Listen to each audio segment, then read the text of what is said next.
Okay, yeah. So you can talk about the other projects. So one is the school. The schools bring us also some income with which we sponsor other students, pupils, and the schools, the orphans, and even the disabled. You have to change their wheelchairs every now and then. Their wheelchairs get spoiled very easily.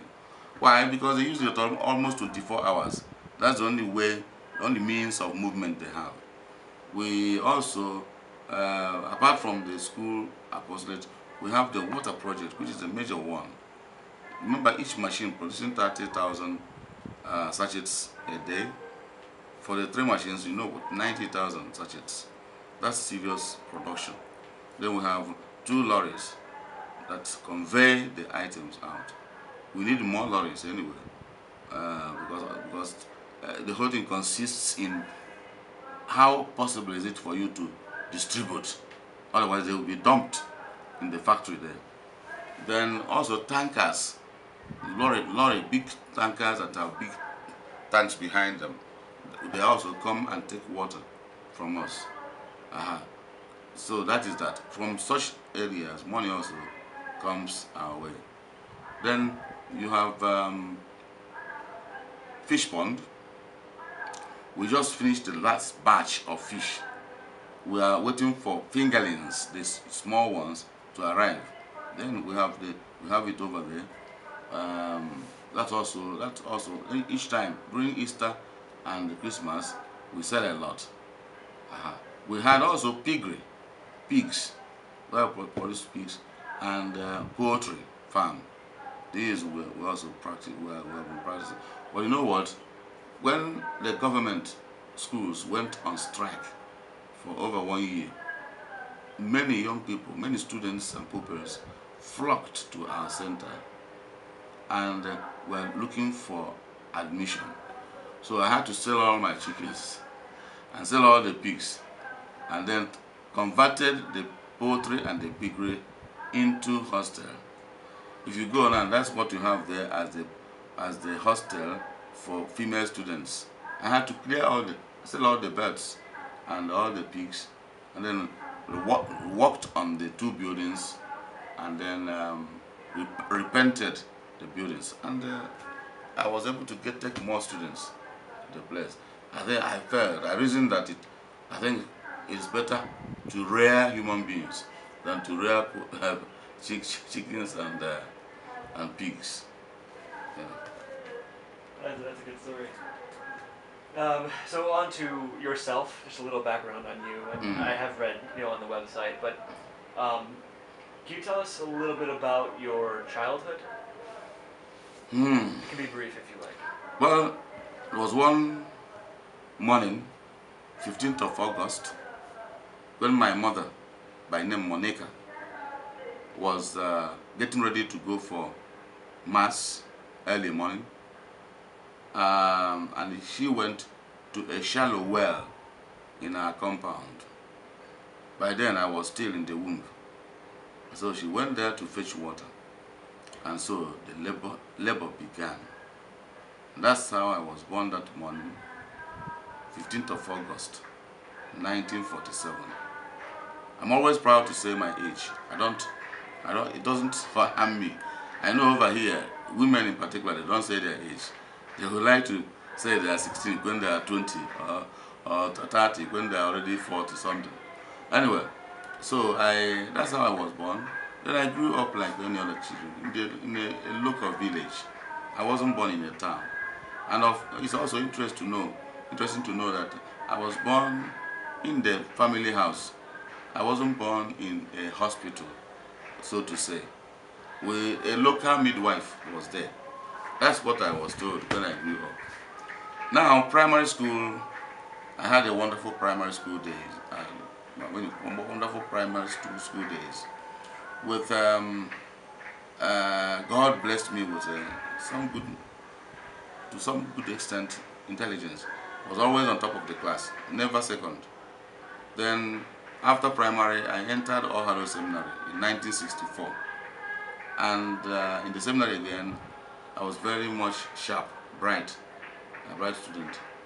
By after class 3, that is year 3 in the seminary, I was promoted, double promoted to 5. You will see that also in the website. I think I included that. So to what you call class 5, or the final year in the secondary school. I did the exam and came out in flying colors with, according to our own locality here, A's and C's. That time it was A, C, O, London GCE. Then getting up to 5 credits, very difficult and very rare to get at that time. Then I taught in the junior seminary for some time, and then was sent to the senior seminary, where after 6 months of my arrival in 1971, I was again double or triple promoted to final year philosophy. So I did the philosophy for 1.5 years instead of 3 complete years. Then immediately after that, I moved into theology. Did theology. It came out in first class honors with 98.87% average. After that, I started work in a parish for 1 year at Nnokwa and at Abu, 2 towns or villages rather in the diocese. Then in 1977, my ordination was 1976 April 24th. In 1977, I was asked to go back to my alma mater, All Hallows Seminary, Onitsha. And that's where I taught for 3 years, English, mathematics, Latin, and French. Then I was asked to go and study in the Catholic University of Louvain at Louvain-la-Neuve, Belgium. And that's where I did all my studies for 5.5 years. And because the university had everything within the campus, I was able to register 2 courses, 2 programs at a time. At a stage, I registered 3.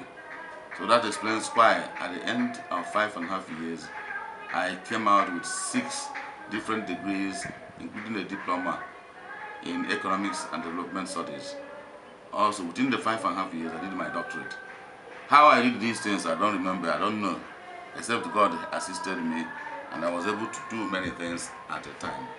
Over there, also in Belgium, I was chaplain to retired Maris brothers, and was also in charge of all scholarship holders in Belgium, scholarship holders from Aachen in Germany, and that's from Missio.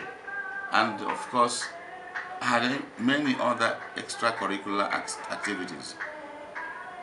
I was in charge of 600 couples of marriage encounter. That means couples, Belgian couples, and I was the team priest with another couple, giving talks each time we had a rally, and all that. There are so many things, I don't need to say all of them here. Then after my studies in 1986, I came back. Taught for 3 years at St. Joseph's Major Seminary, Ikote Benin. And then after 3 years, I was asked to go and open the Faculty of Philosophy at Bigad Memorial Seminary, Enugu. That's where, after 3 years, I applied for sabbatical leave. That means 1 year of rest. The bishop said, no, you're not going to have your rest. You rather take up now the leadership of the seminary, Bigad Memorial Seminary, which you visited with me. I was rector there for 4 years. And after 4 years, I said, I've done the much I can for the church. Let me do some other type of apostolate. That's how I left and then continued with the establishment or the founding of a religious order, Brothers of Blessed Iwenetansi, right now called Missionary Sons of Blessed Iwenetansi. Then within that context, I established these secondary schools as well as the foundations, as well as the university. I think that's what I'm doing right now. So as I am taking care of the schools, I'm also looking into the foundations to see that the objectives for the foundations are met.